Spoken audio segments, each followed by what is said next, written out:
Type of process हो गया था, है ना। और फिर मैंने बोला था कि ये जो बेसिक कॉन्सेप्ट में लास्ट क्लास में जो पढ़ाया गया है उसको मैं पूछूंगा, ठीक है।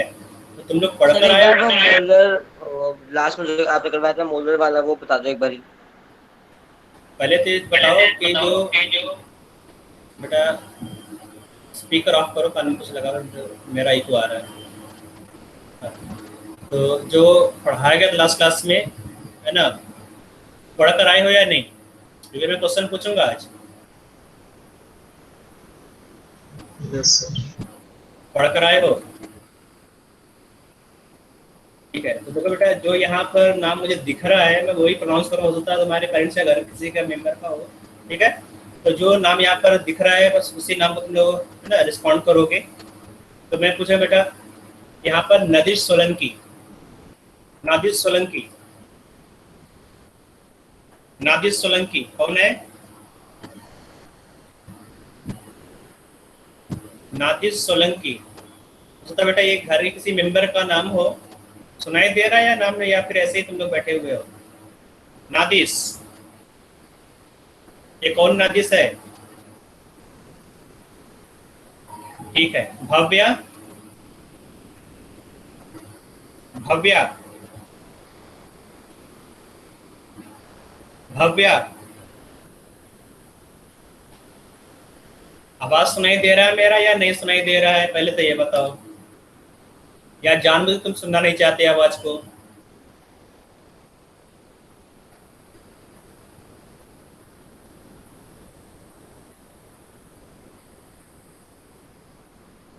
श्रेया,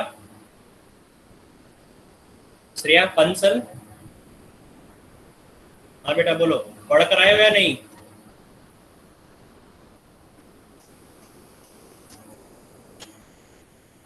तो मैं तुम लोगों को 2 मिनट देता हूँ बेटा, जो लास्ट क्लास में पढ़ाया गया उसको एक बार तुम रिवाइज कर लो। मैं केवल 2 मिनट टाइम दे रहा हूँ, ठीक है। तो 2 मिनट तक तुम पूरा का पूरा रिवाइज करो।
हेलो बेटा, आवाज आ रही है? Yes sir. Okay Yes. Okay. Yes sir. अब तुम लोगों ने रिवाइज कर लिया कि नहीं? अबू तुम बताओ। Abu, yes sir. हाँ, ये बताओ बेटा कि जो प्रॉपर्टी है, प्रॉपर्टी ऑफ सिस्टम, कितने टाइप का प्रॉपर्टी होता है सिस्टम में? प्रॉपर्टीज, प्रॉपर्टी सर, कितने टाइप? बोलो। 3 तरह के होते हैं कौन कौन? सर। एक ओपन नहीं, वो तो सिस्टम और हो गया। आइसोलेटेड। मैंने बोला प्रॉपर्टी, प्रॉपर्टी ऑफ अच्छा सिस्टम। सर, एक्सटेंसिव प्रॉपर्टी और इंटेंसिव प्रॉपर्टी। एक्सटेंसिव प्रॉपर्टी और इंटेंसिव प्रॉपर्टी। तो एक्सटेंसिव प्रॉपर्टी का 2 एग्जांपल बताओ। सर, एनर्जी और वॉल्यूम। एनर्जी और वॉल्यूम एक्सटेंसिव प्रॉपर्टी है, ठीक है। श्रेया कंसल, जिसका भी आईडी हो बेटा, श्रेया कंसल मैं बोल रहा हूँ, जिसका भी आईडी हो और रिस्पॉन्ड कर देगा बेटा यहाँ पर। हाँ श्रेया बताओ, एक्सटेंसिव प्रॉपर्टी क्या होता है? किसको बोलेंगे एक्सटेंसिव प्रॉपर्टी?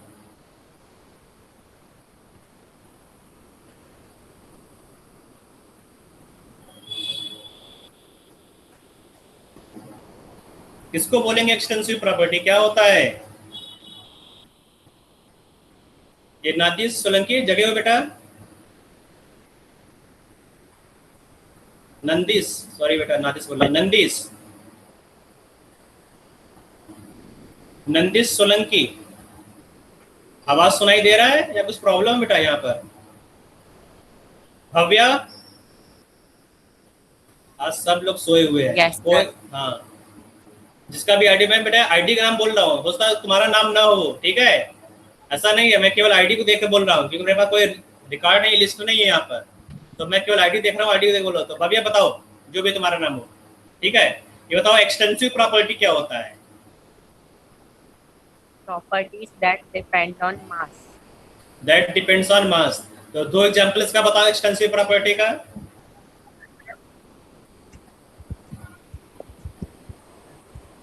देख कर ही बताओ, कंसेप्ट बताओ, तो कुछ नोट तो बनाया होगा, देख कर बताओ। Energy, हाँ, एनर्जी और volume, वॉल्यूम, ठीक है। तो यहाँ पर मानस, मानस बेटा बताओ, सुनाई दे रहा है आवाज? मानस, मानस,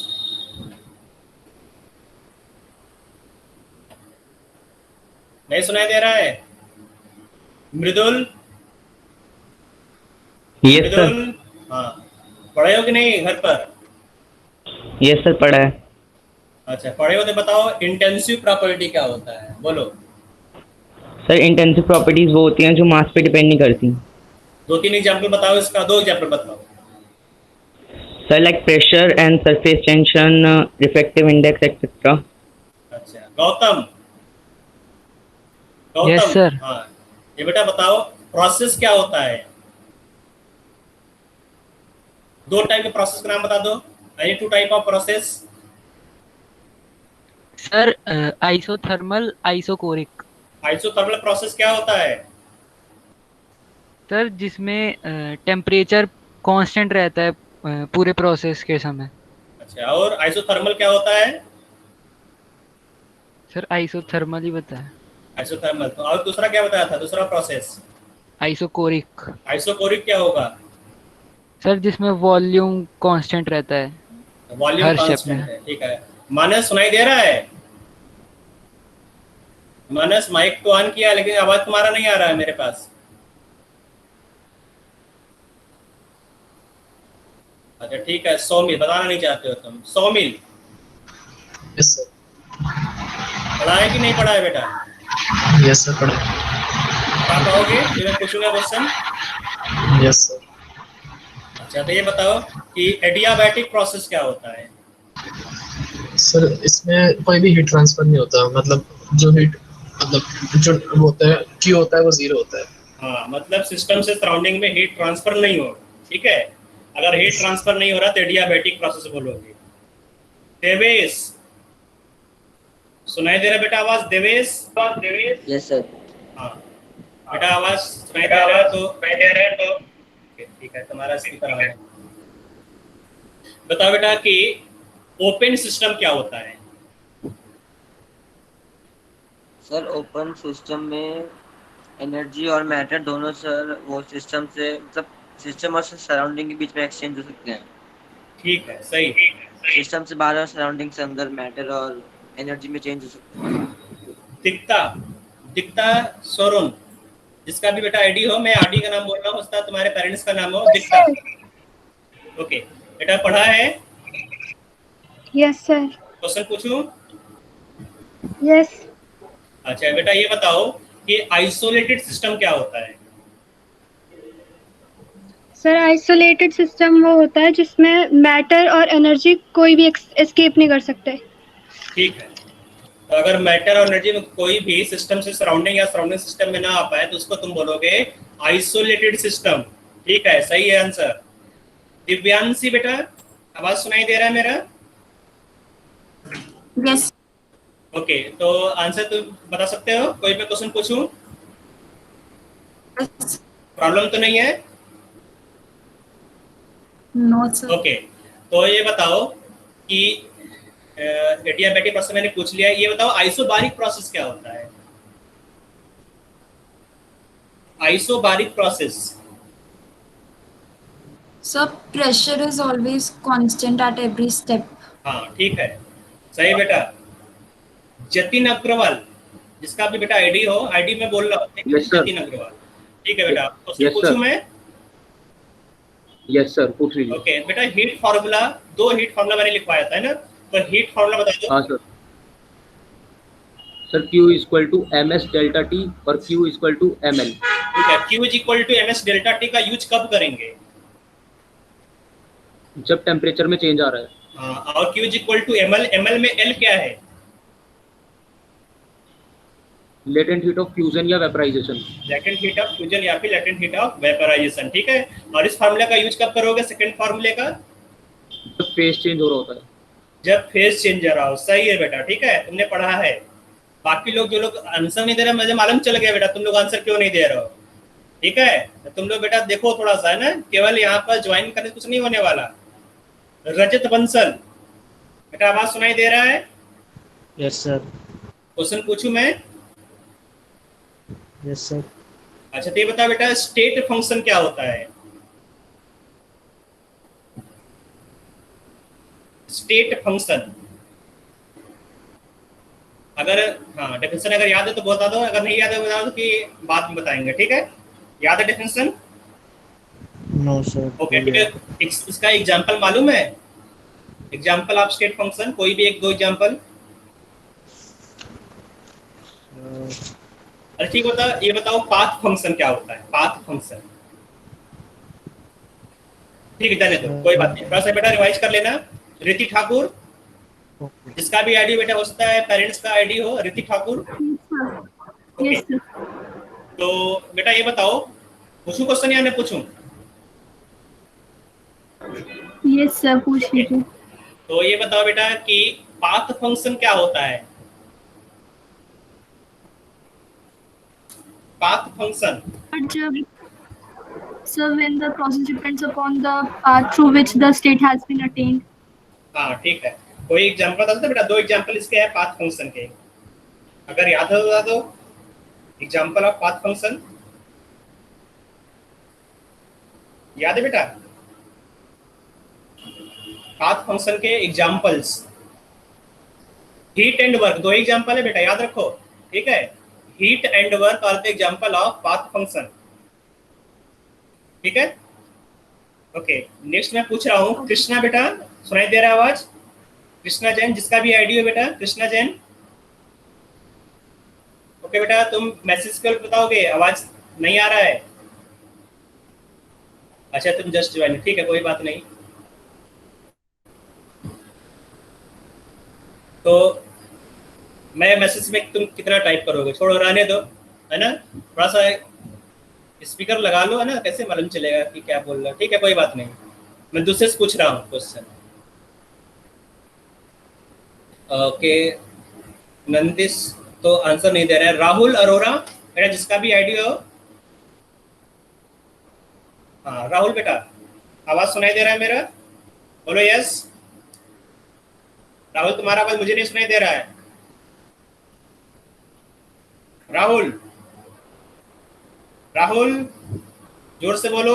मुझे मालूम है तुम्हारा माइक काम कर रहा है लेकिन तुम बोल नहीं रहे हो। माइक काम कर रहा है लेकिन तुम बोल नहीं रहे हो राहुल। हाँ बोलो। Yes sir. हाँ सर तो यस सर बोलो। हाँ तो बताओ बेटा, पढ़ा है कि नहीं घर पर?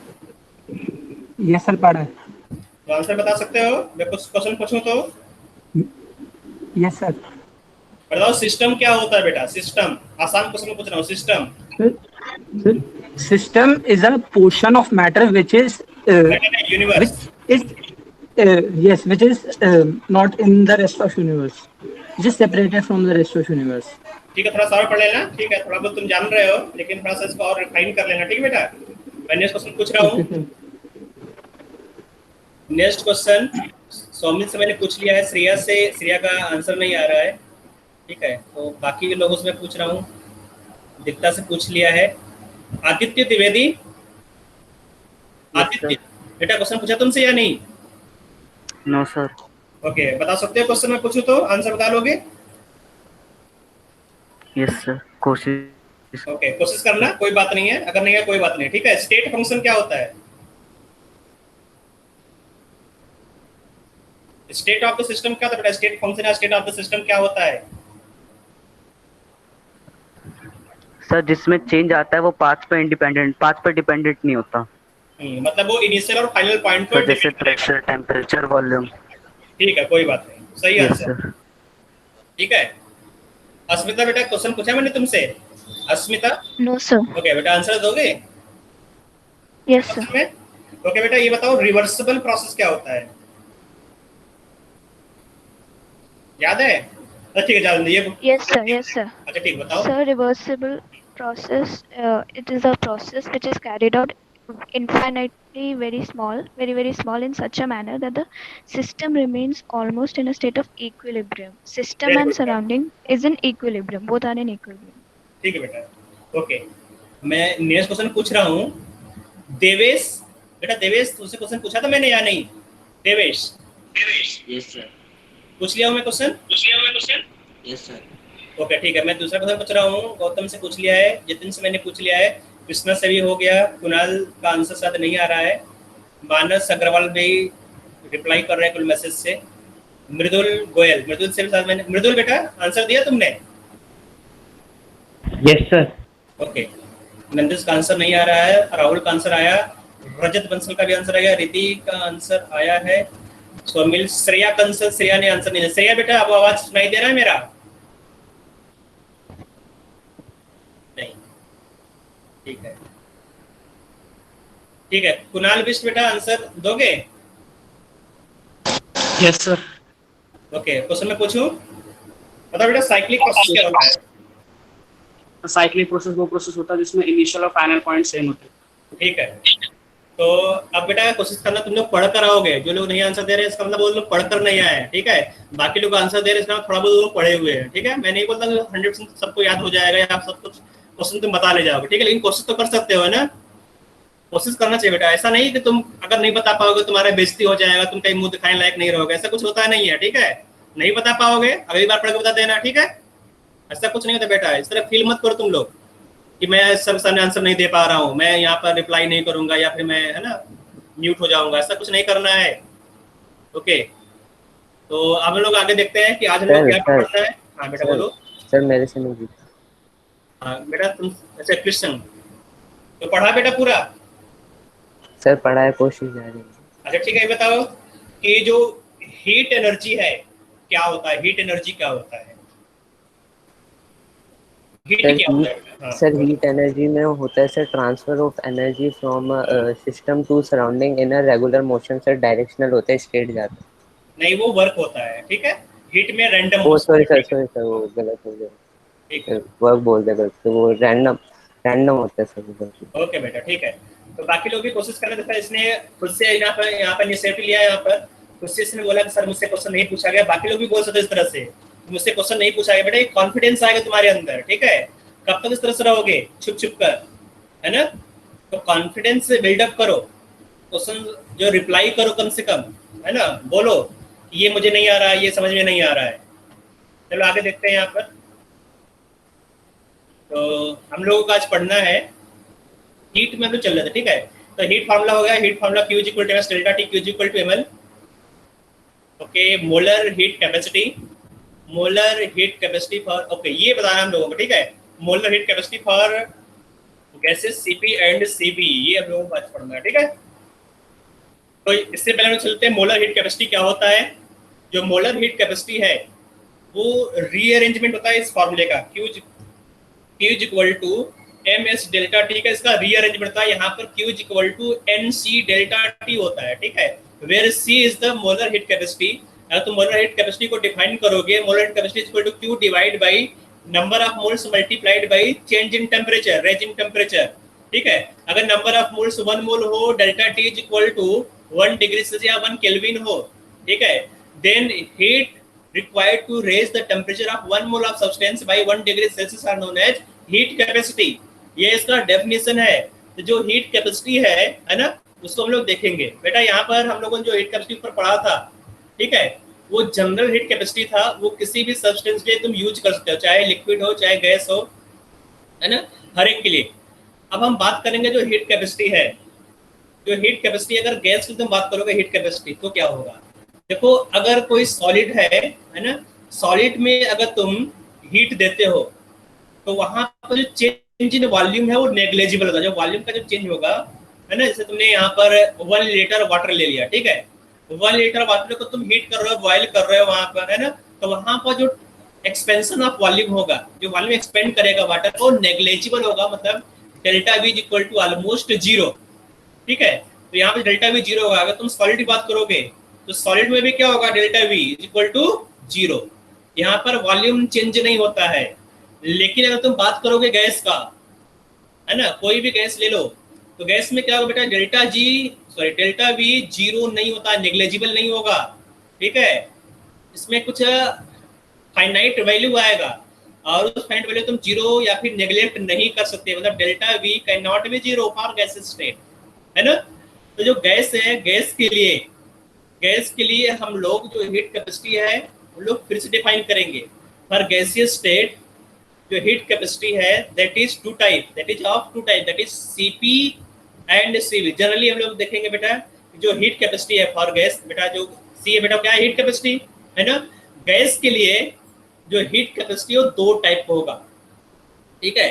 सो heat capacity for gas is of 2 type, that is Cp and Cv। तो Cp क्या होता है, Cp होता है heat capacity at constant pressure. लिखोगे heat capacity at constant pressure, जगह जो P लिखा P मतलब कांस्टेंट प्रेशर, कांस्टेंट प्रेशर। और यहाँ पर V लिखा है उसका मतलब कांस्टेंट क्या हो जाएगा, कांस्टेंट वॉल्यूम। यानी heat capacity at constant volume, ठीक है। तो 2 टाइप का हीट कैपेसिटी तुमने देख लिया बेटा। इसको मैं इरेज करता हूँ यहाँ पर, सब कोई मतलब नहीं है। यहाँ पर जो मैं लिख रहा हूँ उसको तुम नोट करोगे। तो for gas heat capacity is of 2 type, यहाँ लिखोगे फॉर गैस, यहाँ लिखोगे, यहाँ पर मैं लिख दे रहा हूँ, क्या तुम्हें नोट करना है। For gas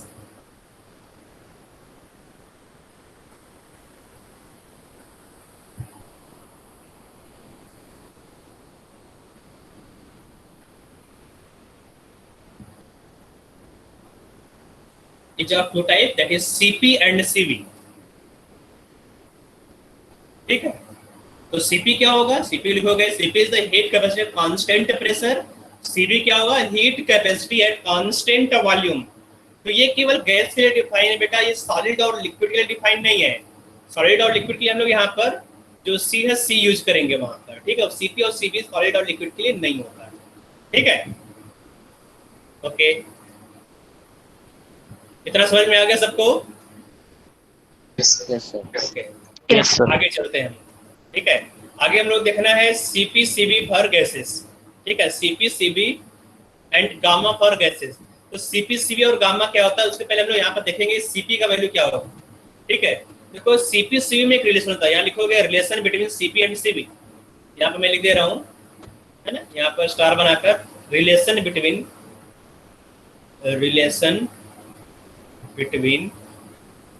CP and CB.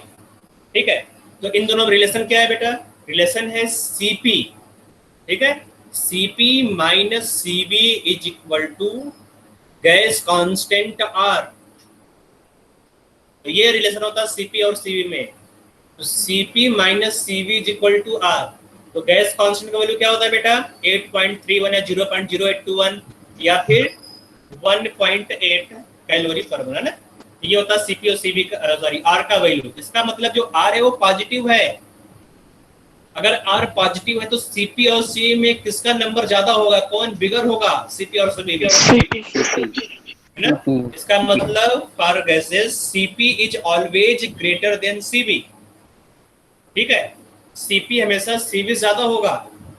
इसका मतलब अगर सीपी और सीबी का रेशियो लोगे, अगर सीपी और सीबी का रेशियो लोगे तो ये क्या होगा बेटा, that is always greater than 1, है ना, क्योंकि सीपी का वैल्यू सीबी ज्यादा है, जो रेशियो होगा वो 1 से ज्यादा होगा।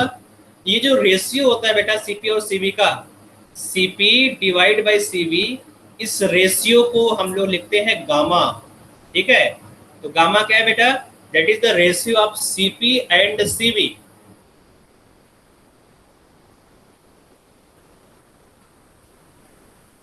ठीक है, ओके। अब यहाँ कुछ चीजें और देखना तुम लोगों को, एक मिनट।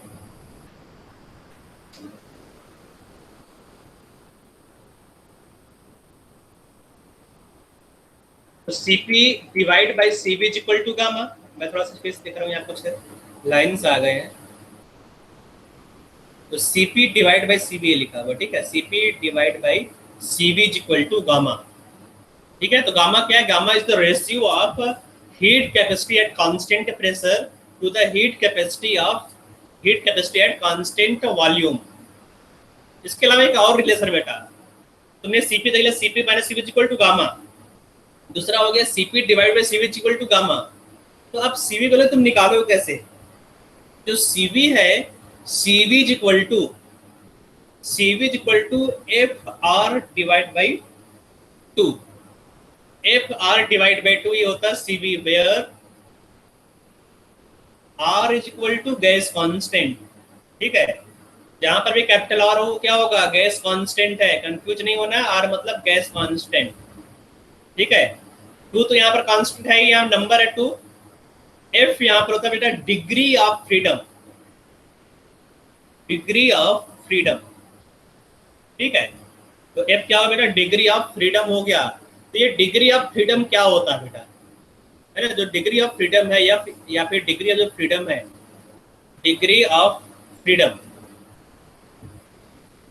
है ना, ये होता है क्या बेटा, नंबर ऑफ पॉसिबल मूवमेंट। ठीक है, number of possible movement of gas molecule. ठीक है, तो कितने पॉसिबल मूवमेंट है गैस मॉलिक्यूल का, वो होता है डिग्री ऑफ फ्रीडम। इसको स्मॉल एफ से रिप्रेजेंट करते हो। तो इसको समझने के लिए हम लोग एक एग्जांपल लेते हैं। जैसे तुमने क्या किया, एक वायर को एक पोल से बांध दिया, इस तरह से, है ना, 2 पोल यहाँ पर है, यहाँ पे एक वायर है, इस वायर को यहाँ पर बांध दिया। ठीक है, नॉट लगा दिया, बंद गया यहाँ पर। ठीक है, क्या सुना बेटा, वायर यहाँ पर है, तो वायर बहुत पतला होता है बेटा, है ना, और इसके ऊपर एक चीटी चल रही है, चीटी मतलब एंड। ठीक है, ये इस तरह से यहाँ पर चल रही है।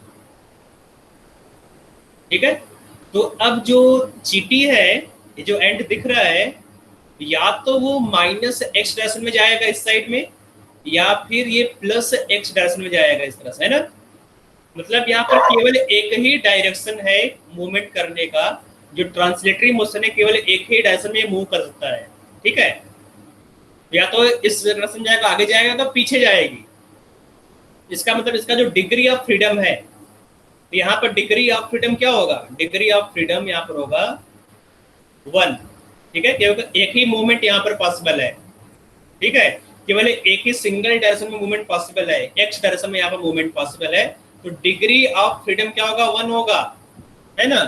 अब क्या करो बेटा, इस नॉट को खोल दो, यहाँ पर जो गांठ मारा तो खोल दो, तो जो यहाँ पर तुमने चीटी बनाया है वो क्या हो जाएगा बेटा, यहाँ पर नीचे आ जाएगा, ठीक है, नीचे आ जाएगा, यहाँ पर फ्लोर पर गिर जाएगी, ठीक है। तो जो चीटी है यहाँ पर इस फ्लोर पर आ गई, इस फ्लोर पर आ गई बेटा, है ना।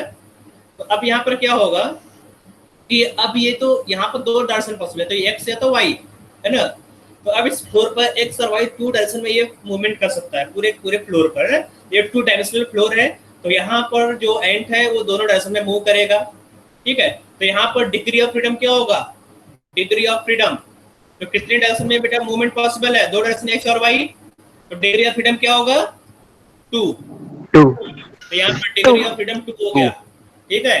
अब तुम लोगों ने बेटा क्लास 10th में इवोल्यूशन पढ़ा होगा, ठीक है। जब इवोल्यूशन होता है कुछ नए चीजें होते हैं बॉडी में, तो अब जो चीटी है बेटा, इस यहाँ पर इवोल्यूशन हो गया चीटी के अंदर, इसके पंख हो गए, ठीक है, पंख वाला चीटी देखा होगा तुमने उड़ते हुए, ठीक है।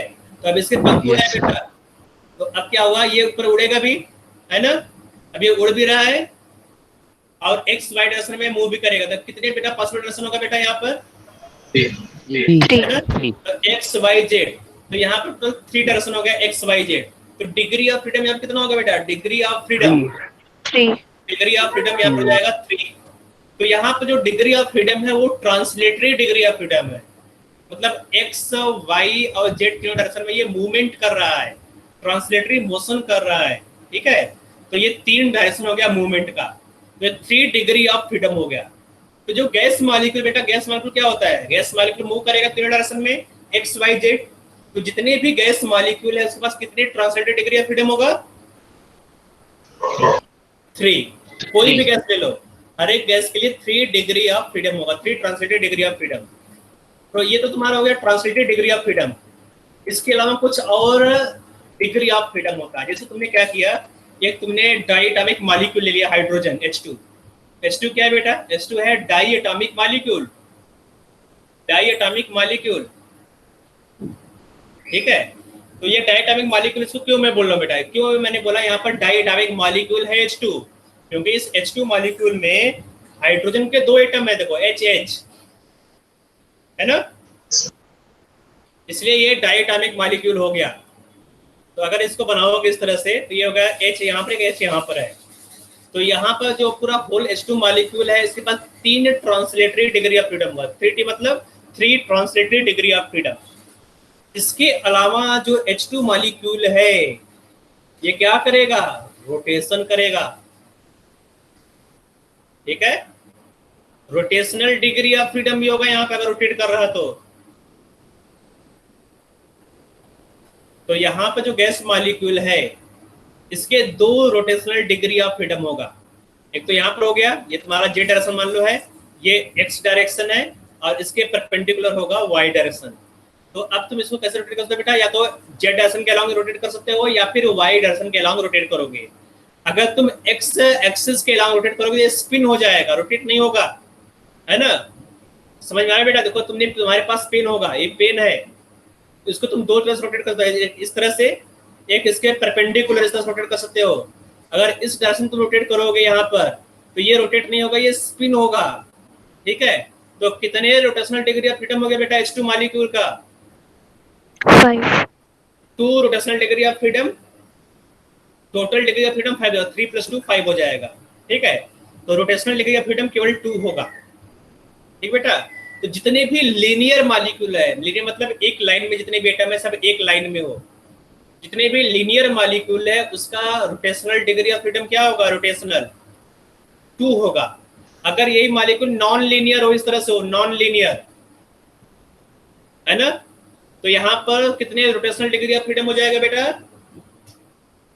अगर नॉन लीनियर हो तो तीनों ही एक्सिस के अलोंग इस मॉलिक्यूल रोटेट कर सकते हो, एक्स वाई जेड, तो total 3 rotational degree of freedom हो जाएगा, ठीक है। लास्ट वाला फिर से बताना, लास्ट वाला फिर से देख लो बेटा। जैसे तुम्हारे पास नॉन लीनियर मॉलिक्यूल हो गया, नॉन लीनियर, मतलब एक लाइन में एक यहाँ पर है, एक यहाँ पर है, एक यहाँ पर है, एक यहाँ पर, इस तरह से है, ठीक है। ये नॉन लीनियर मॉलिक्यूल है।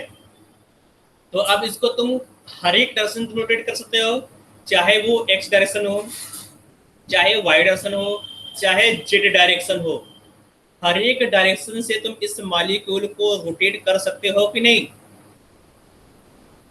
यहाँ पर कोई स्पिन नहीं आएगा। अगर देखो लीनियर हो तो लीनियर में स्पिन आता था, यहाँ पर देखो स्पिन, ये स्पिन हो रहा था, यहाँ तुम रोटेट करो एक्स एक्सिस के अलावा तो स्पिन होगा, रोटेट नहीं होता था। लेकिन अगर नॉन लीनियर हो तो यहाँ पे स्पिन नहीं होगा, यहाँ पर क्या होगा बेटा, रोटेशन होगा। समझ में आ रहा है? सर कितनी रोटेशनल डिग्री ऑफ फ्रीडम होगा बेटा नॉन लीनियर मॉलिक्यूल के लिए? और non linear molecule there will be 3 rotational degree of freedom, ठीक है। तो अब याद रखो बेटा, जो फॉर्मूला है, फॉर्मूला में एफ क्या बेटा, डिग्री ऑफ फ्रीडम। तो डिग्री ऑफ फ्रीडम से हम लोग क्या निकाल लेंगे, सीवी। अगर तुम्हें सीवी मालूम है तो सीवी से क्या निकल आएगा, CP minus equal to R, तो यहाँ से सीवी निकल आएगा। अगर तुम्हें सीपी और सीवी दोनों मालूम तो गामा भी निकल आएगा, ठीक है। तो हम लोग तीनों चीज यहाँ पे कैलकुलेट करेंगे। देखो नीचे यहाँ पर मैंने यहाँ पे टेबल बनाया है, और इस टेबल में हम लोग तीनों चीज रखेंगे निकाल कर, कैलकुलेट करके। सीपी भी निकालेंगे, सीवी भी निकालेंगे और गामा भी निकालेंगे, ठीक है। तो यहाँ पर सबसे पहले नंबर 1 पे हम लिखेंगे मोनोएटॉमिक गैस। पहला नंबर है यहाँ पर मोनोएटॉमिक गैस। मोनोएटॉमिक गैस, तो किसी एक मोनोएटॉमिक गैस का नाम बताओ बेटा। हीलियम। हीलियम होगा। जितने भी इनर्ट गैसेस है, तो हर एक इनर्ट गैस क्या होता है, मोनोएटॉमिक गैस। हीलियम हो गया, नियान हो गया, आर्गन हो गया, क्रिप्टॉन हो गया, जिनान हो गया, रेडान हो गया, ये सब मोनोएटॉमिक गैस है। तो क्या मोनोएटॉमिक गैस, अगर तुमने एक स्फीयर ले लिया, एक मोनोएटॉमिक गैस ले लिया, तो क्या यहाँ पर रोटेशनल डिग्री ऑफ फ्रीडम होगा? No sir. No sir. केवल ट्रांसलेटरी डिग्री ऑफ फ्रीडम होगा, ठीक है। तो यहाँ पर मैं एक कॉलम और बना दे रहा हूँ। कॉलम और बनेगा यहाँ पर, कैसे बनेगा कॉलम?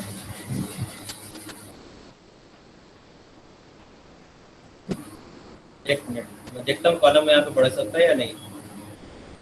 यहाँ पर मैं लाइन खींच रहा हूँ, टेबल, और यहाँ पर इंसर्ट लेफ्ट, इंसर्ट राइट कर देता हूँ, ठीक है। तो यहाँ पे देखो बन गया है, एक और लाइन यहाँ पर बन गया, ठीक है। तो यहाँ पर हम लिखेंगे डिग्री ऑफ फ्रीडम। तो डिग्री ऑफ फ्रीडम यहाँ पर तुम निकालोगे, ठीक है। तो डिग्री ऑफ फ्रीडम मैं लिख रहा हूँ, डिग्री ऑफ फ्रीडम, ठीक है। तो डिग्री ऑफ फ्रीडम क्या होगा मोनोएटॉमिक गैस के लिए? मोनोएटॉमिक गैस के लिए डिग्री ऑफ फ्रीडम क्या होगा? 2। तो 3 होगा बेटा, तीनों ऑप्शन में करेगा एक्स वाई जेड। तो डिग्री ऑफ फ्रीडम यहाँ पर 3 हो जाएगा, ठीक है। और अगर तुम बात करोगे सीवी का, तो सीवी क्या होता है, सीवी इक्वल टू FR/2, है ना। तो डिग्री ऑफ फ्रीडम 3 हो गया, तो 3R/2 हो जाएगा कि नहीं सीवी? 3R/2। और सीपी क्या होगा, CP equal to R plus CV, ये तो होता है सीपी, है ना। तो अगर तुम्हें सीपी निकालो, सीपी वैल्यू क्या आएगा बेटा यहाँ पर? 5R/2। 5R/2। 5R divide by 2। Gamma क्या आ जाएगा बेटा?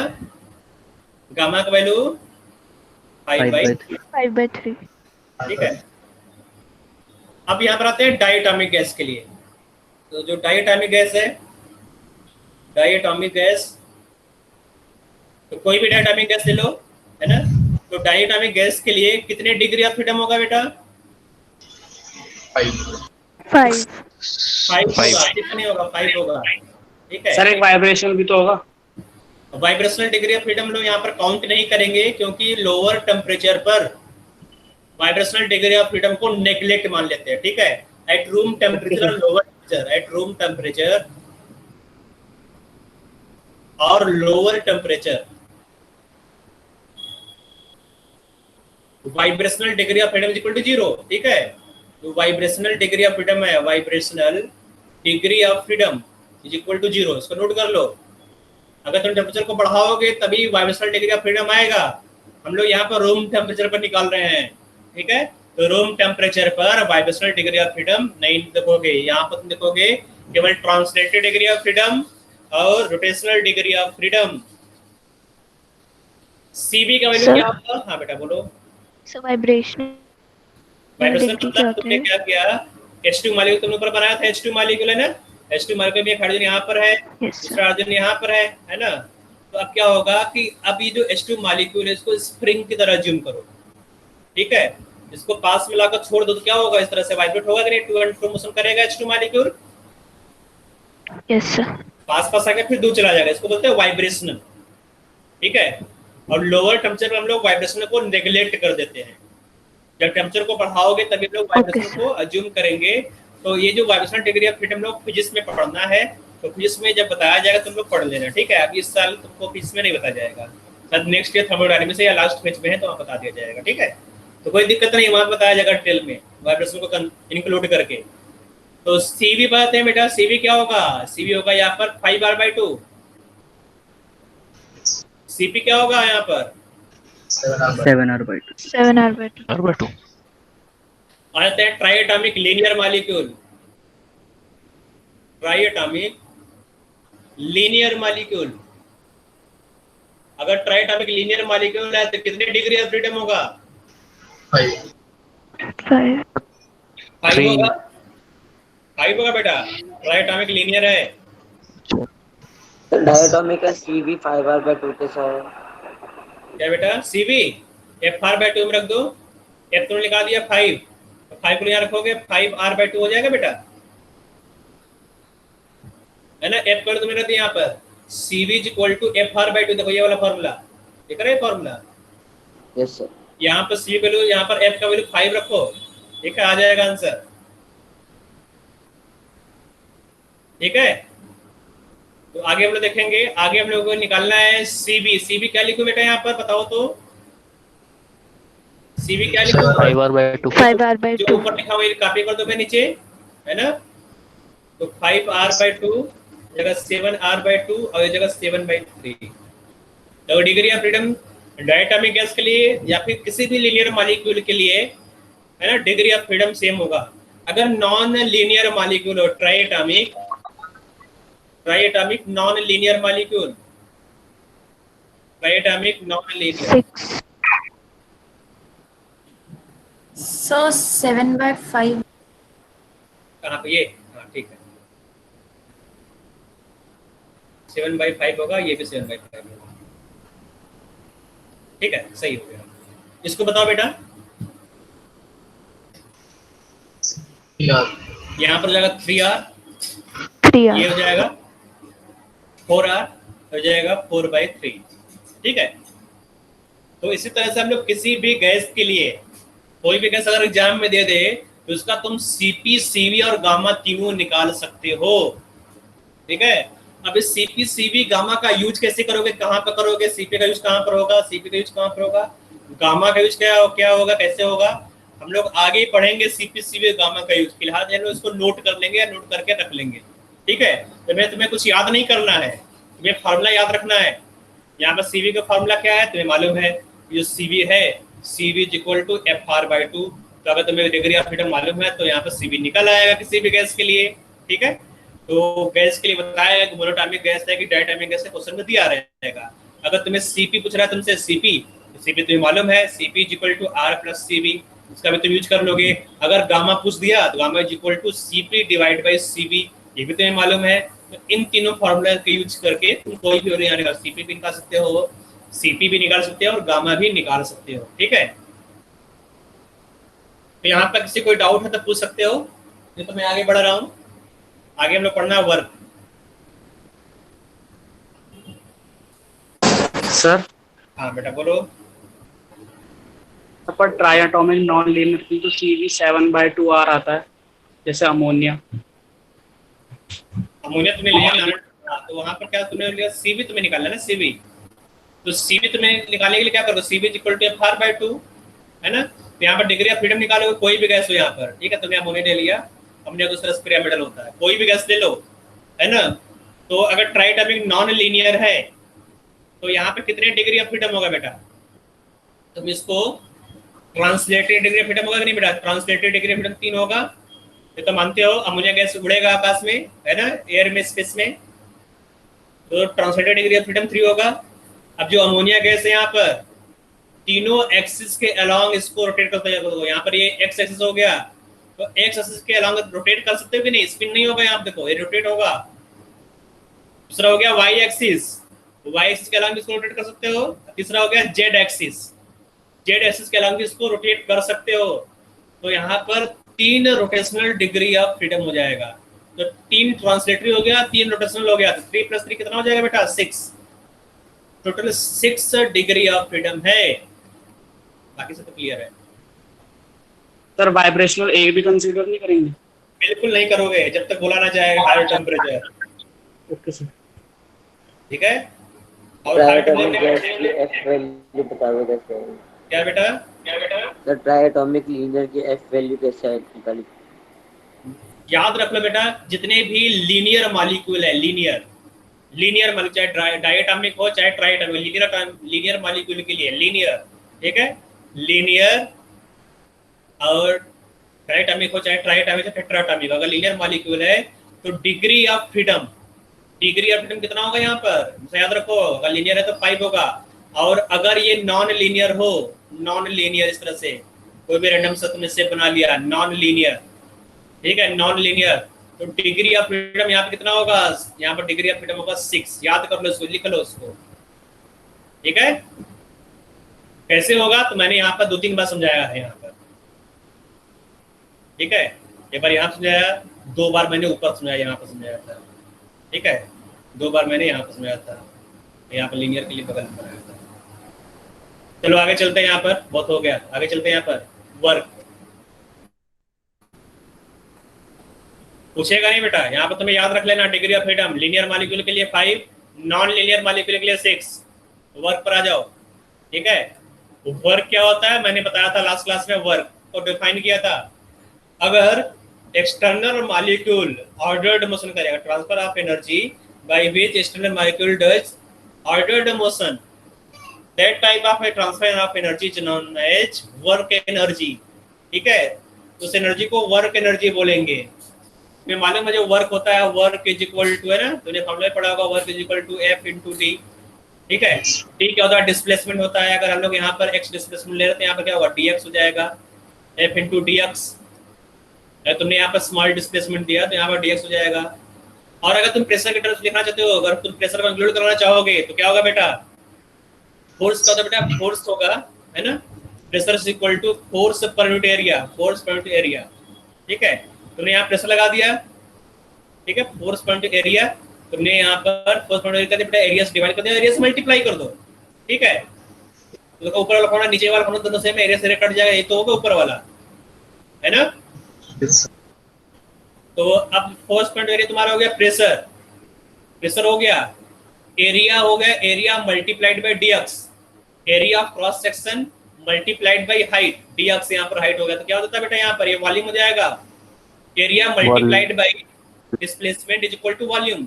तो ये डिफरेंशियल वॉल्यूम होगा dv, ठीक है, क्योंकि आपने dx लिया है तो वॉल्यूम क्या होगा? dv, स्मॉल वॉल्यूम dv हो जाएगा, ठीक है। तो जो वर्क है, वर्क इज इक्वल, दोबारा देख लो यहाँ पर, दोबारा देख लो, ये ऊपर वाला फार्मूला तुम्हें मालूम, ऊपर वाला फार्मूला, ये फार्मूला कोई डाउट है इसमें? फिर पढ़ा होगा, नो सर पढ़ा है। Force multiplied by displacement. अब इसको एरिया से डिवाइड कर दो, एरिया से मल्टीप्लाई कर दो, ठीक है। सेम नंबर तुमने डिवाइड किया, सेम से तुमने मल्टीप्लाई किया, कोई चेंज आएगा यहाँ पर? बोलो, कोई चेंज आएगा यहाँ पर? नहीं ना? हाँ सर।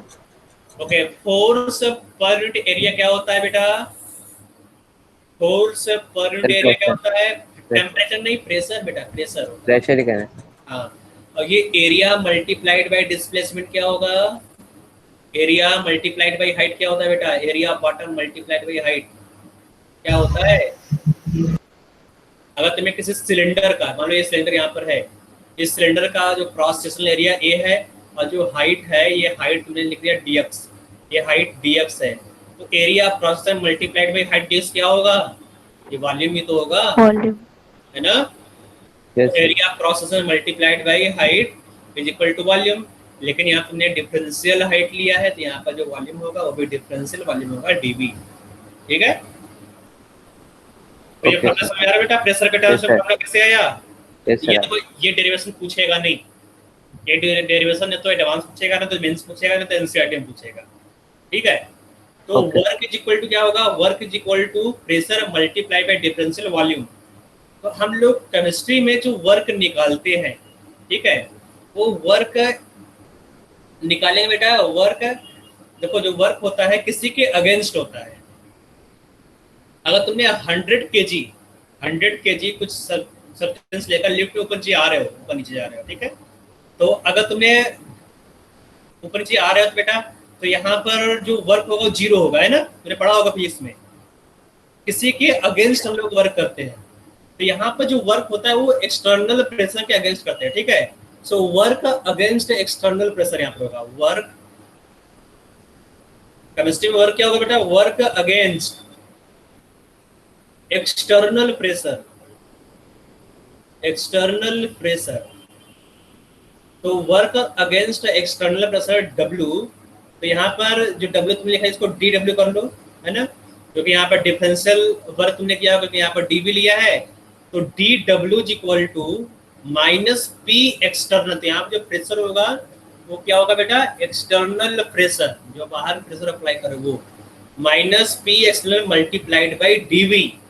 ठीक है, so work against external pressure DW is equal to minus P external into DV। ये होता है वर्क अगेंस्ट एक्सटर्नल प्रेशर, इसी का हम लोग यूज करेंगे। तो याद रखो, केमिस्ट्री में वर्क का फॉर्मूला क्या होगा? DW is equal to minus, हमेशा ये फॉर्मूला लगेगा बेटा, minus P external into DV। ये फॉर्मूला याद रखोगे, केमिस्ट्री में इसी का यूज होगा, कोई फॉर्मूला यूज नहीं होगा वर्क के लिए। ठीक है, यहाँ पर माइनस टर्म क्यों लिया बेटा? क्योंकि जो प्रेशर है वो एक्सटर्नल प्रेशर है। हम लोग वर्क निकालना है, वर्क निकालना बेटा गैस के लिए। जो गैस इस कंटेनर में कन्फाइन है, ठीक है, जो आइडियल गैस इस कंटेनर के अंदर है ना, इस कंटेनर के अंदर जो गैस है, इस गैस का वर्क निकालिए। इस गैस ने कितना वर्क किया है, जबकि प्रेशर बाहर से लग रहा है और वर्क तुम अंदर से निकालो, इसलिए यहाँ पर तुमने माइनस लिया है, माइनस। ठीक है, तो DW is equal to minus P external into DV। इसको नोट करो, नोट कर लिया? yes. तो यहाँ पर हम लोग अलग अलग प्रोसेस के लिए वर्क निकालेंगे। ठीक है, यहाँ पर जो प्रोसेस देखो, यहाँ पे कितने प्रोसेस मैंने लिखा है। पहला प्रोसेस हो गया फ्री एक्सपेंशन, बताएंगे फ्री एक्सपेंशन क्या होता है। दूसरा प्रोसेस है आइसोथर्मल रिवर्सिबल एक्सपेंशन और आइडियल गैस। ठीक है, isothermal reversible expansion of an ideal gas. Third है आइसोकोरिक, मैंने पूछा था आइसोकोरिक क्या होता है? Constant volume. फोर्थ है आइसोबारिक प्रोसेस। ठीक है, यहाँ मैं कुछ चीजों को ऊपर कर देता हूँ, जैसे आइसोकोरिक वाला इसको मैं ऊपर कर दे रहा हूँ। ठीक है, ये थोड़ा सा इजी है। आइसोकोरिक, आइसोबारिक भी मैं ऊपर कर दे रहा हूँ, आइसोबारिक। ठीक है, जो आइसोबारिक प्रोसेस है,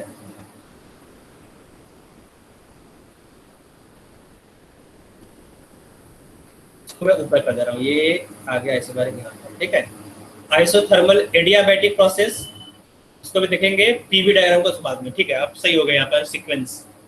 तो फ्री एक्सपेंशन क्या होता है देखेंगे हम लोग, तो इसमें हम लोग 1 by 1 हर एक प्रोसेस को देखेंगे। ठीक है, तो नंबर 1 आ जाता है बेटा फ्री एक्सपेंशन।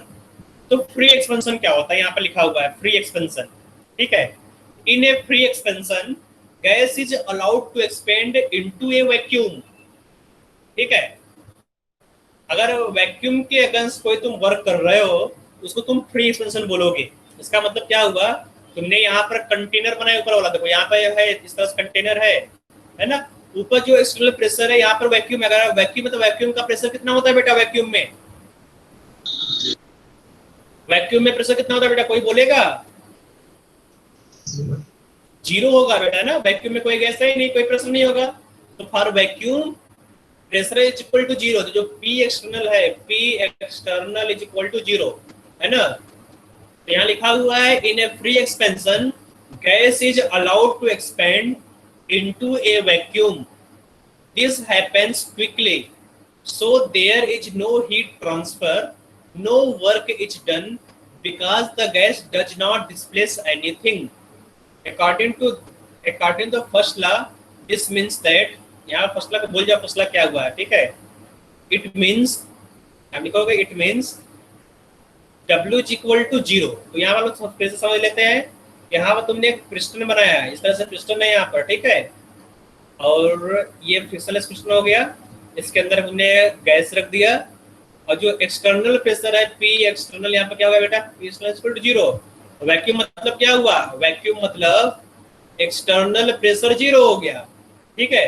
तो dW क्या होता है, dW equal to minus P external into dV, ठीक है। तो अब गैस एक्सपेंड कर रहा है, यहाँ से गैस बेटा एक्सपेंड होकर ऊपर चला गया, तो जो चेंज इन वॉल्यूम आएगा यहाँ पर, तो मान लो ये चेंज इन वॉल्यूम dV है ना, dV चेंज इन वॉल्यूम हो गया, तो dW equal to minus P external into dV। तो P एक्सटर्नल है कितना बेटा, P एक्सटर्नल यहाँ पर 0 है।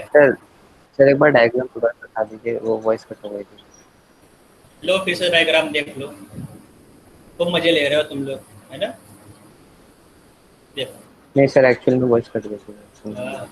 चलो इधर देखो, ये तुम्हारा हो गया सिलेंडर, ठीक है, इसमें है ये पिस्टन लगा हुआ सिलेंडर पे, और ये इसका है रोटर, से तुम ऊपर चले जाओगे, रोटेट करोगे, ठीक है। अब जो एक्सटर्नल प्रेशर है वो 0 है, ठीक है। तो जो गैस है, गैस एक्सपेंड कर रहा है, जो आइडियल गैस यहाँ पे भरा है गैस का सिलेंडर के अंदर, वो एक्सपेंड होगा। जब एक्सपेंड होगा तो पिस्टन कहाँ जाएगा, ऊपर जाएगा नीचे आएगा, ये बताओ। गैस एक्सपेंड करेगा तो पिस्टन कहाँ जाएगा, ऊपर या नीचे,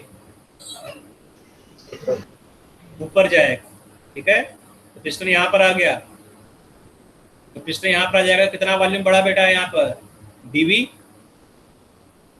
अगर पिस्टन ऊपर चला गया तो वॉल्यूम यहाँ बढ़ा dV, so dW is equal to minus P external into dV। तो P external है कितना बेटा, 0 है, dV से मल्टीप्लाई कर दिया, तो dW कितना होगा यहाँ पर, 0, ठीक है। मतलब जो वर्क डन कितना होगा बेटा, वर्क डन 0, नोट कर डालो।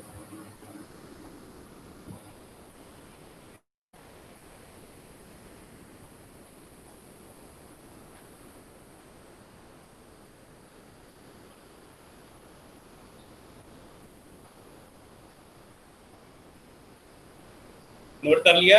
आगे देखेंगे आइसोकोरिक प्रोसेस। तो आइसोकोरिक प्रोसेस क्या होता है, अभी मैंने पूछा था, क्या होता है isochoric process, constant volume. Constant volume, हाँ कांस्टेंट वॉल्यूम, मतलब dV क्या होगा, कांस्टेंट। अगर फाइनल वॉल्यूम और इनिशियल वॉल्यूम दोनों 0 हो जाए, मतलब चेंज इन वॉल्यूम 0 हो जाएगा dV, है ना। Yes sir.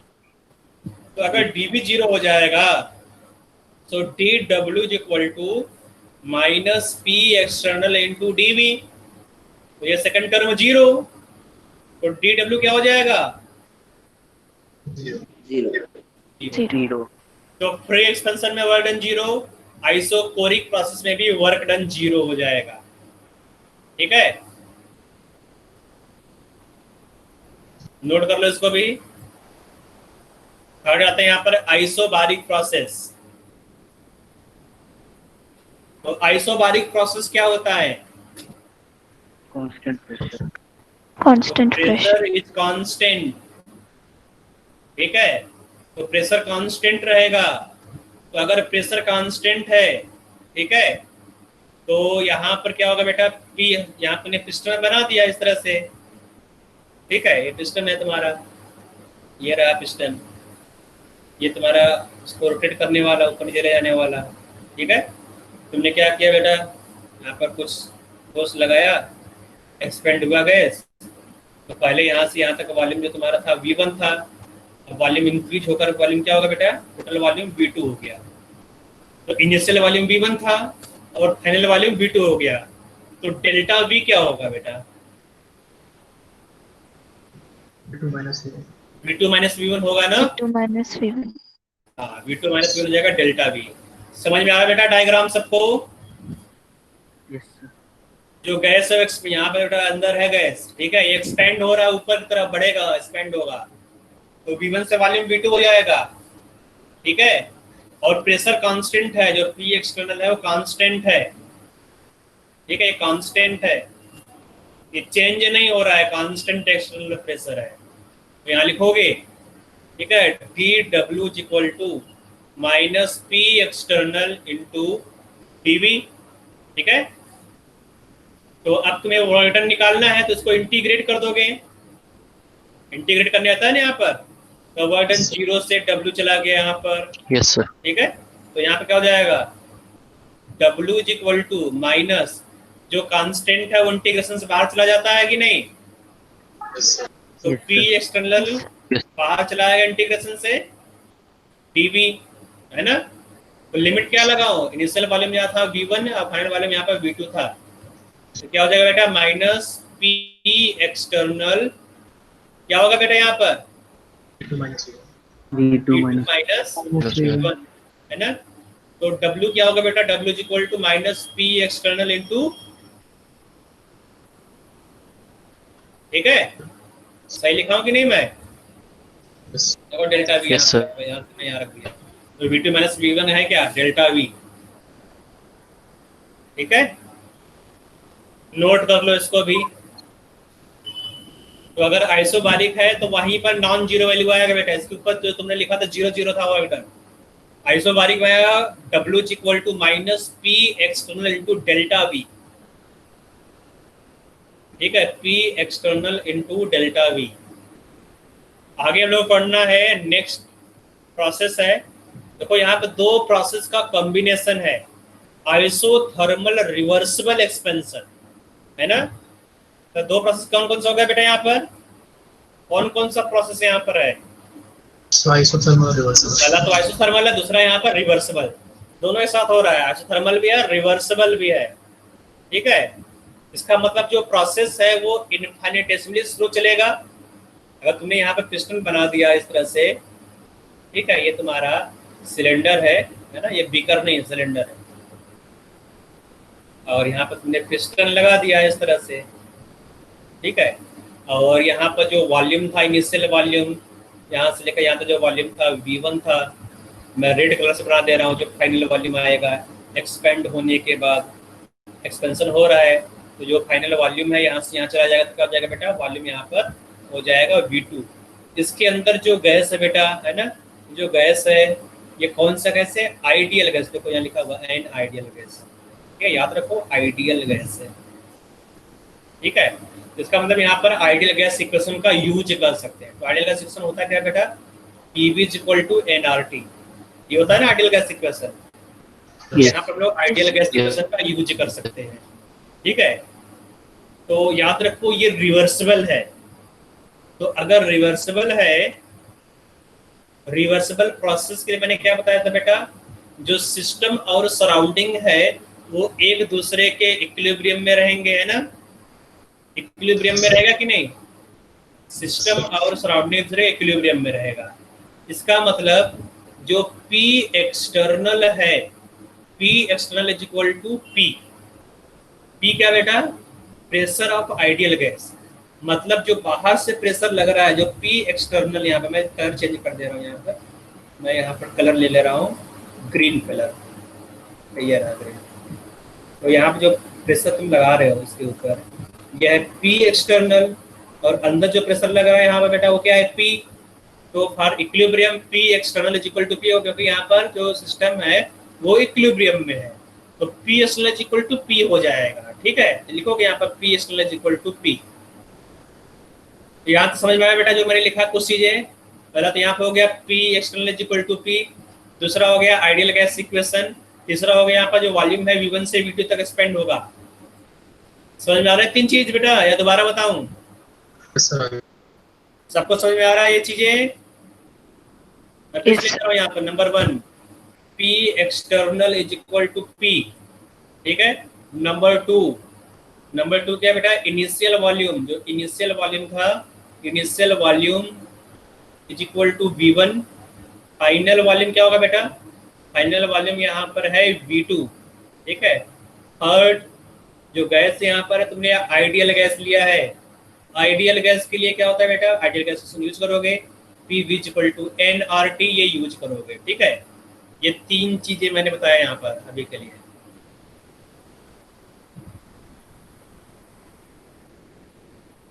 ठीक है। इतना समझ में आ गया बेटा? आ जाते हैं इस डेरिवेशन पर, देखते यस हैं। सर। यहाँ पर देखो जो वर्क का फॉर्मूला है, तुमने फॉर्मूला दिया है P एक्सटर्नल, यहाँ फॉर्मूला क्या होगा बेटा? dW - P external into dV। अब यहाँ पर तुमने P एक्सटर्नल न लिखकर तुमने P लिख दिया। क्यों लिख दिया बेटा P? यहाँ पर PEXT क्यों नहीं लिखा? क्योंकि P है ना, तो ये रख दिया, ठीक है, सही है बेटा। तो dW - P external into dV। अब इसको इंटीग्रेट करोगे, वर्क फ्रॉम 0 to W कर रहा हूँ यहाँ पर, इसको इंटीग्रेट कर दो, W - 0 मतलब W हो जाएगा। So work done W = PdV, ठीक है, PdV हो जाएगा यहाँ पर। अब देखो यहाँ जो P है, जो प्रेशर, वो कांस्टेंट नहीं है, क्योंकि जो तुम्हारा प्रोसेस है वो आइसोथर्मल प्रोसेस है, और आइसोथर्मल प्रोसेस में टेम्परेचर कांस्टेंट होता है, प्रेशर कांस्टेंट नहीं होता है। पढ़ा कि नहीं बेटा पॉलिसला में? आइसोथर्मल प्रोसेस में टेम्परेचर केवल कांस्टेंट होगा, टेम्परेचर कांस्टेंट होगा, प्रेशर कांस्टेंट नहीं होगा। तो इसका मतलब जो P है वो इंटीग्रेशन से बाहर नहीं जा पाएगा, ठीक है। तो अब यहाँ पर 2 वेरिएबल होगा, देखोगे इस सेकंड लाइन में यहाँ पर 2 वेरिएबल है, एक तुम्हारा प्रेशर, दूसरा वॉल्यूम है। तो अब क्या करते हैं, यहाँ पर PV = nRT से प्रेशर को वॉल्यूम के टर्म्स में लिखोगे, ठीक है। तो PV = nRT, जो प्रेशर है उसको वॉल्यूम के टर्म्स में लिख दिया, तो क्या हो जाएगा बेटा? P = nRT / V होगा कि नहीं होगा? यस, ठीक है। यहाँ पर Yes, sir. Divide by B कर देना, nRT / V, ठीक है, nRT / V into dV। तो जो nRT है, टेम्परेचर बेटा देखो आइसोथर्मल प्रोसेस तो टेम्परेचर कांस्टेंट होगा, नंबर ऑफ मोल्स कांस्टेंट होता है, R गैस कांस्टेंट, तो nRT बाहर आ जाएगा। जो -nRT यहाँ माइनस है, माइनस मिस हो गया, -nRT बाहर आ जाएगा, ठीक है। समझ में आ रहा है? -nRT बाहर आ गया, और तुमने लिमिट लगा दिया, वॉल्यूम कहाँ से कहाँ जा रहा है बेटा?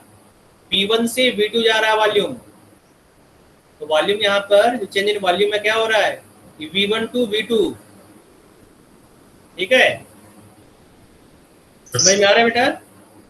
यस तो अब इसको इंटीग्रेट करोगे तो ये फाइनाइट इंटीग्रेशन तुम्हें आता है बेटा। यहाँ पर क्या होगा, अगर तुम इंटीग्रेट करते हो dx/x का इंटीग्रेशन क्या होता है बेटा? ln x होता है, यस सर, है ना।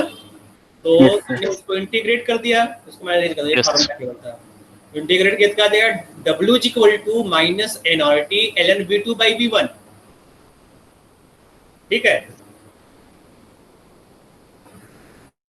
यहाँ पर ये सर इंटीग्रेशन की लोअर लिमिट V1 नहीं होनी चाहिए। हाँ, ये इसीलिए तो गड़बड़ कर रहा है, यहाँ पर कुछ गड़बड़ होगा, ठीक है। ये V2 होगा और ये V1 होगा, ठीक है, ये V2 होगा। मैं यहाँ पर काट के लिख रहा हूँ, ठीक, कुछ काफी यहाँ पर गंदा सा हो गया है। तो W = -nRT ln V2/V1, ये होगा तुम्हारा, ठीक है। इसको मैं लिख रहा हूँ -nRT इंटीग्रेशन ऑफ dV/V, ये हो जाएगा V1, ये हो जाएगा V2, ठीक है। अब सही है बेटा, देख लो।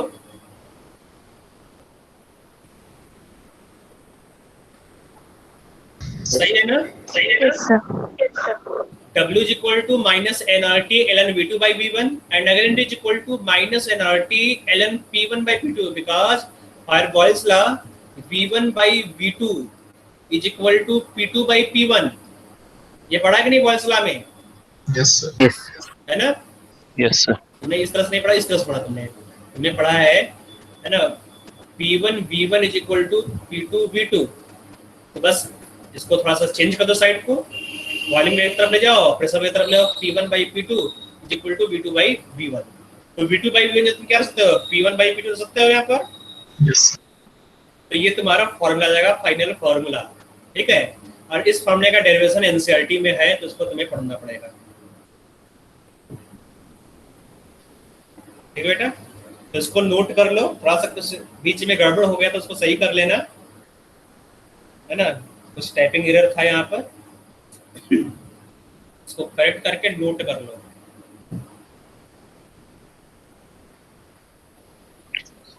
ln v2 अपॉन v1 कैसे?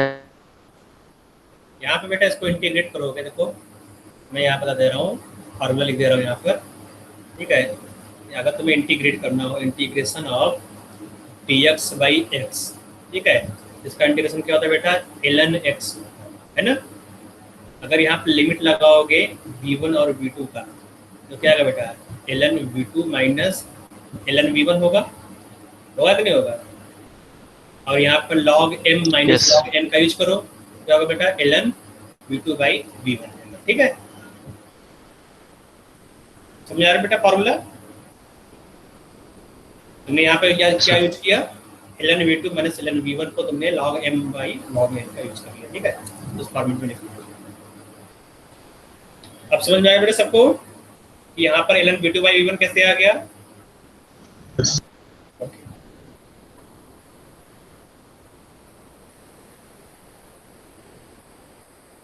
तो यहाँ पर कुछ इलस्ट्रेशन भी दिए गए हैं, तो इस इलस्ट्रेशन को करना पड़ेगा हमको, है ना। तो यहाँ पर इलस्ट्रेशन नंबर 1 को 3 लिखा हुआ है, इसको करेक्ट कर लोगे पहले, इसको सॉल्व करेंगे हम लोग, है ना। पहला जो इलस्ट्रेशन नंबर 1 है उसको देखो,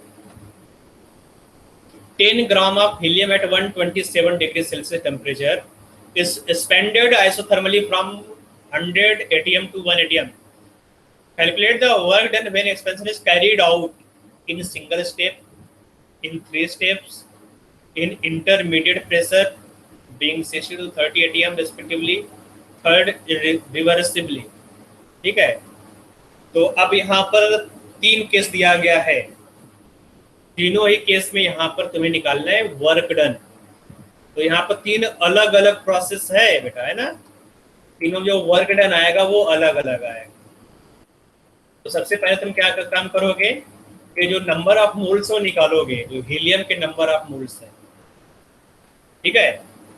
तो नंबर ऑफ मोल्स तुमने निकाल लिया, तो number of moles of helium कितना होगा बेटा, 10 gram given mass divided by molar mass. तो मोलर मास हीलियम का तुमने निकाल लिया 10/4, तो 2.5 आ गया, ठीक है। तो नंबर ऑफ मोल्स हमने निकाल लिया होगा। फिर यहाँ पर जो टेम्परेचर उसको निकालोगे, टेम्परेचर यहाँ पर 127 डिग्री सेल्सियस, उसको तुम कन्वर्ट कर लोगे, है ना। तो कन्वर्ट करने पर क्या आ जाएगा बेटा, केल्विन में टेम्परेचर आ जाएगा 400 केल्विन। तो पहला यहाँ पर है आइसोथर्मली, जो फर्स्ट प्रोसेस है ना। 10 gram of helium is expanded isothermally, मतलब यहाँ पर टेम्परेचर कांस्टेंट होगा हर एक के, चाहे क्वेश्चन नंबर 1 हो, 2 हो, चाहे 3 हो, आइसोथर्मली, ठीक है। फ्रॉम 100 atm, P1 यहाँ पर दिया गया है 100 atm, है ना। और P फाइनल क्या है बेटा, यहाँ पर P फाइनल या P2 क्या है, यहाँ पर P2 दिया गया 1 atm, ठीक है। तो 100 atm से 1 atm तक तुम इसको एक्सपेंड कर रहे हो। तो नंबर 1 कैसे है, इन ए सिंगल स्टेप, तो सिंगल स्टेप में तुम कन्वर्ट कर रहे हो। तो सिंगल स्टेप मतलब यहाँ पर क्विक प्रोसेस है, तुमने तुरंत यहाँ पर क्या किया, दबा दिया पिस्टन को, है ना। तो ये रिवर्सिबल नहीं होगा बेटा, ये मालूम है। अगर तुम सिंगल स्टेप में कोई भी रिएक्शन करोगे तो क्या वो रिवर्सिबल होगा, नहीं। जब इनफाइनेटेसिमली स्लो करोगे, कोई भी प्रोसेस इनफाइनेटेसिमली स्लो होगा तभी वो रिवर्सिबल होगा। मतलब जो थर्ड केस है, थर्ड केस तुम्हारा रिवर्सिबल होगा, है ना। जो तुम्हारा फर्स्ट है यहाँ पर नंबर 1, ये रिवर्सिबल नहीं है, थर्ड वाला रिवर्सिबल है, ठीक है बेटा। तो अब यहाँ पर तुम्हें निकालना है वर्क डन। तो अब देखोगे यहाँ पर टेम्परेचर कांस्टेंट है, ठीक है। और जो तुम्हारा प्रेशर है, प्रेशर यहाँ पर सिंगल स्टेप में 100, यहाँ तुम प्रेशर तो बात करोगे, प्रेशर यहाँ पर 100 से, यहाँ पर 100 था, 100 से 1 atm आ गया, 1 atm आ गया, ठीक है। समझ में आया बेटा? पहले 100 था, 100 से 1 ATM आ गया। अब तुम्हें निकालना है वॉल्यूम। अगर 100 था तो वॉल्यूम कितना था, और 1 है तो वॉल्यूम कितना होगा। ठीक है, 100 था तो वॉल्यूम कितना निकालोगे यहाँ पर वॉल्यूम। तो वॉल्यूम एट 100 ATM प्रेशर। ठीक है, तो वॉल्यूम यहाँ पर तुम्हें निकालना पड़ेगा। तो वॉल्यूम कितना होगा बेटा, यहाँ पर वॉल्यूम निकालोगे तो फॉर्मूला यूज करोगे, है ना, PV = nRT वाला फॉर्मूला यूज करोगे। तो volume V = nRT divide by P। ठीक है, तो यहाँ पर जो वॉल्यूम है मैं इसको V1 ले रहा हूँ, V1 = nRT बाई P1। ठीक है, और जो V2 है, V2 = क्या होगा बेटा, nRT डिवाइड बाई P2। तो दोनों का वैल्यू हम लोग निकाल लेंगे यहाँ पर। तो n का वैल्यू मालूम है, r का वैल्यू मालूम है, t का वैल्यू यहाँ पर 400 केल्विन है। ठीक है, तो जब प्रेशर यहाँ पर 100 था, 100 प्रेशर पर वॉल्यूम कितना था बेटा, यहाँ पर तुम वॉल्यूम की बात करोगे तो वॉल्यूम में तुम निकाल सकते हो। यहाँ पर अगर प्रेशर यहाँ पर 100 है तो वॉल्यूम कितना होगा बेटा, तो वॉल्यूम यहाँ पर है, यहाँ पर वॉल्यूम हो जाएगा तुम्हारा कितना, लिखो वॉल्यूम यहाँ पर nRT डिवाइड बाई P1, ये हो गया। ठीक है, और फिर तुमने क्या किया, क्विक रिड्यूस कर दिया, तुरंत ही तुमने क्या किया, उसको रिड्यूस कर दिया। तो यहाँ पर जो तुम्हारा फाइनल वॉल्यूम है, तो फाइनल वॉल्यूम कितना होगा बेटा, यहाँ पर फाइनल वॉल्यूम हो जाएगा nRT डिवाइड बाई P2। ठीक है, ये तुम्हारा हो जाएगा वॉल्यूम V1, ये हो जाएगा वॉल्यूम V2, ये प्रेशर तुम्हारा P1, ये प्रेशर P2। ठीक है, तो अब तुम्हें ये वर्क डन निकालना है। तो वर्क डन क्या होगा बेटा, एरिया ऑफ ट्रायंगल। तो जो ये एरिया आएगा उस एरिया को हम लोग निकाल लेंगे, है ना। तो यहाँ तक नोट करो बेटा, ये मैं बता रहा हूँ क्या होगा यहाँ पे, और ये एरिया ऑफ ट्रायंगल कैसे ये बता रहा हूँ। इसका स्क्रीनशॉट ले लो, ले लिया स्क्रीनशॉट इसका। यस। तो अब देखो बेटा, ये जो डायग्राम में कौन सा डायग्राम है, पीवी डायग्राम है ना। और पीवी डायग्राम में जो वर्क डन है ये है बेटा, जो तुम्हारा ये देखो यहाँ पर 6, जो 6 नंबर है यहाँ पर है पीवी डायग्राम। तो पीवी डायग्राम से जो वर्क डन निकलता होता है एरिया। ठीक है, तो निकालेंगे एरिया यहाँ पर, है ना। जो एरिया होता है, जब प्रेशर वॉल्यूम, जो एरिया होगा यहाँ पर वो होगा वर्क डन। इसको हम लोग नेक्स्ट क्लास में देखेंगे। तो फिलहाल के लिए जो एरिया होगा, हम लोग यहाँ पर क्वेश्चन को कर लेते हैं। ठीक है, जो एरिया होगा वही उसका क्या होगा बेटा, वर्क डन। तो एरिया निकाल लोगे यहाँ पर, ट्रायंगल का एरिया क्या होता है बेटा, है ना, हाइट मल्टीप्लाइड बाई, है ना, height multiplied by length divide by 2। ठीक है, जो भी है, बेस मल्टीप्लाइड बाई, ये base multiplied height divide by 2 होता है। कर लोगे, ये हाइट हमारा यहाँ पर होगा 1 मल्टीप्लाइड बाई 100, यहाँ पर देखो 1 से 100 है, यहाँ पर हाइट निकाल लोगे 99 आ जाएगा हाइट। और ये जो बेस है यहाँ पर V2 - V1 तुम्हारा हो जाएगा, बेस डिवाइड बाई 2 कर दोगे, एरिया आ जाएगा। ठीक है, तो जो सेकंड है बेटा वो भी इसी तरह से करना होगा। तो सेकंड को मैं बाद में बताऊंगा, अभी टाइम नहीं है। मैं थर्ड को, जो यहाँ पर क्वेश्चन लोग करना है बेटा, यहाँ पर जो फॉर्मूला है इस फॉर्मूला से हम लोग क्वेश्चन करेंगे थर्ड वाला, जो थर्ड पार्ट है रिवर्सिबली। ठीक है, तो पहले हम लोग रिवर्सिबली वाला कर लेते हैं। तो अगर रिवर्सिबल है प्रोसेस है, तो रिवर्सिबल प्रोसेस के लिए क्या यूज करोगे बेटा, work done W = -nRT ln P1 by P2। ये तो फॉर्मूला था बेटा, P1 बाई P2, ये होगा वर्क डन, है ना। तो अगर ln को log में कन्वर्ट करना है तो फॉर्मूला क्या हो जाएगा, W = है ना, तो उसको log में भी कन्वर्ट कर लोगे, -nRT multiplied by 2.303 multiplied by log of P1 by P2।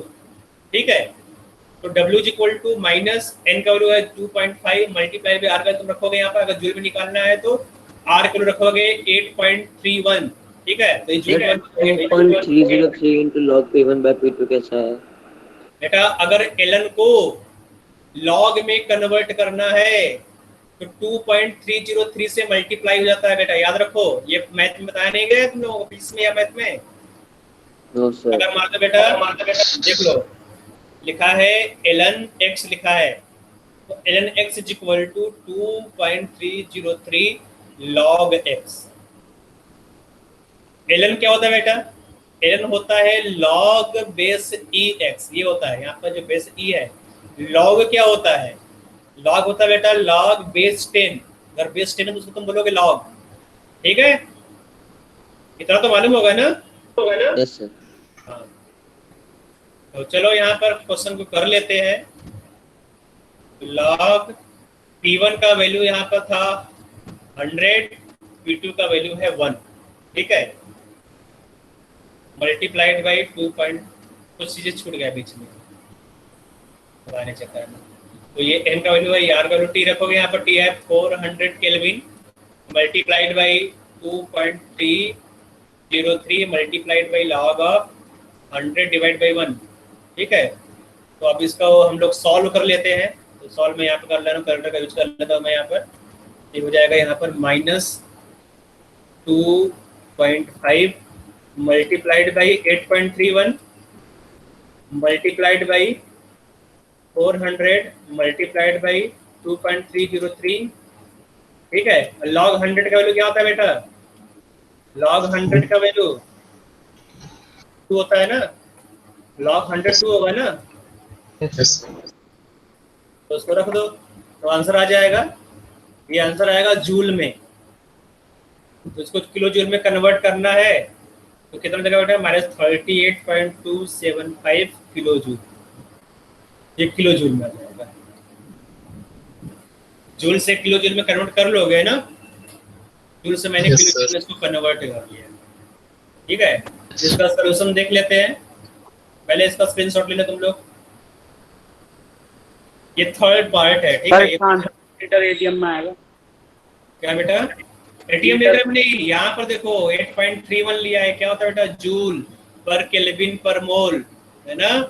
8.31 क्या होता है? जूल पर केल्विन पर मोल। तो आंसर किसमें आएगा? जूल में आएगा। तो थर्मोडायनेमिक्स में आर का वैल्यू 8.31 रखोगे, याद रखो। थर्मोडायनेमिक्स में आर का वैल्यू 8.31, गैस स्टेट में आर का वैल्यू 0.0821। सॉल्यूशन देख लो यहाँ पर। तो यहाँ पर आंसर देखो दिया गया है जूल्स में, तो दिया गया है 3829। तो 3829 के आसपास से 3827 दिया है, तो अप्रॉक्सीमेटली सेम है, ठीक है। तो क्योंकि यहाँ पे जो आर का वैल्यू है 8.314 लिया है, और मैंने आर का वैल्यू 8.31 लिया, 4 नहीं लिया है। तो अगर यहाँ पर आर का वैल्यू 8.314 लूंगा तो यही आंसर आएगा जो यहाँ पर लिखा होगा, कोई प्रॉब्लम नहीं, ठीक है। और बाकी जो पार्ट 1 पार्ट 2 है उसको बाद में देख लेंगे। वैसे मैंने पार्ट 1 बता दिया है, पी डेल्टा वी होगा यहाँ पर, P delta we divide by 2 यहाँ पर देखो लिखा गया है, ठीक है। वही फॉर्मूला है यहाँ पर लगा गया है,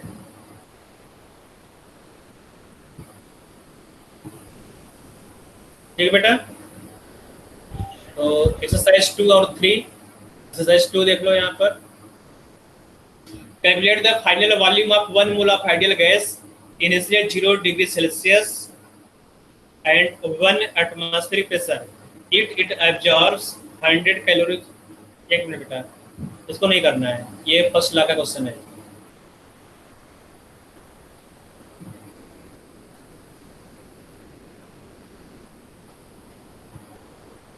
हाँ बेटा ये करो यहाँ पे, ठीक है। ये क्वेश्चन नंबर 3 का स्क्रीनशॉट ले लो, इसको नेक्स्ट क्लास में करेंगे। बेटा कोई लीव मत करना अभी। Okay sir. Okay bye bye. Good evening.